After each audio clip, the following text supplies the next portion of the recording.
dengan Menselim Liliani Lonto, Ketua Majelis Tinggi Agama Konghucu Indonesia, Matakin, Provinsi DKI Jakarta.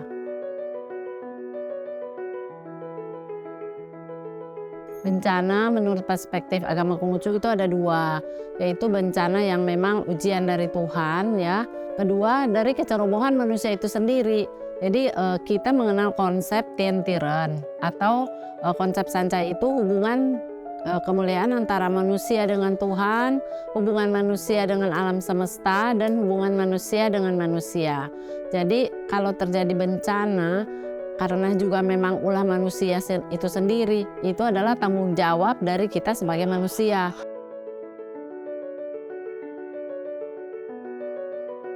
Peran tokoh agama untuk penyintas ya. Jadi kita sebagai tokoh agama, kepada penyintas kita harus hadir supaya mereka senantiasa merasa lebih dekat. Karena memang tokoh agama itu pasti karena dia menjadi satu sentral, jadi pasti akan didengar oleh para umatnya. Tentunya kita akan menenangkan mereka dan memberikan mereka satu spirit, kekuatan supaya jangan terpuruk dengan keadaan yang mereka alami gitu.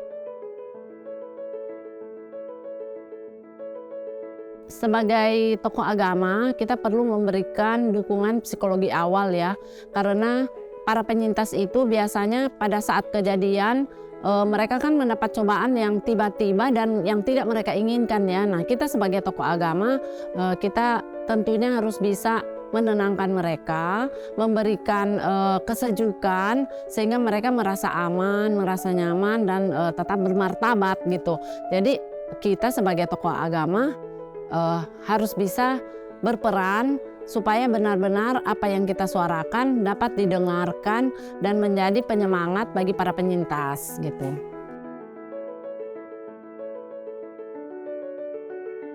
Jadi kalau di dalam agama Konghucu sendiri dukungan psikologi awal yang bisa kita berikan ada 4 macam ya. Jadi misalnya mulai dari Cing, kita mendengarkan Sangse Cing, kemudian kita bisa juga mendengarkan kidung-kidung rohani ya. Dengan demikian kan bisa menenangkan ya, karena dengan musik bisa menenangkan hati yang resah gitu ya, yang dilanda gelisah, cemas gitu.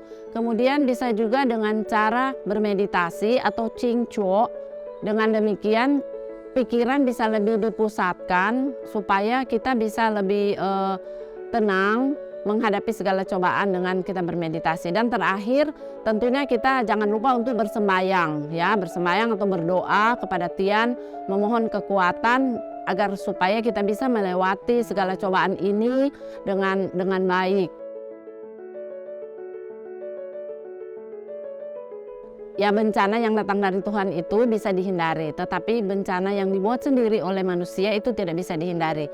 Jadi kita sebagai tokoh agama juga untuk kesiapsiagaan kita senantiasa terus memberikan dukungan dan memberikan pesan-pesan sosialisasi maupun edukasi kepada masyarakat supaya mereka tetap tenang dan jangan lupa terus meningkatkan keimanannya dengan datang ke rumah ibadah. Kalau iman kita tidak kuat, kita akan lebih terpuruk. Tetapi kalau kita rajin beribadah, datang sembahyang, iman kita tentu akan bertumbuh dan lebih kuat, dan kita akan menjadi pribadi yang terus bersemangat, sehingga perjuangan itu tentu akan menghasilkan hal-hal yang lebih baik buat kita semua, begitu.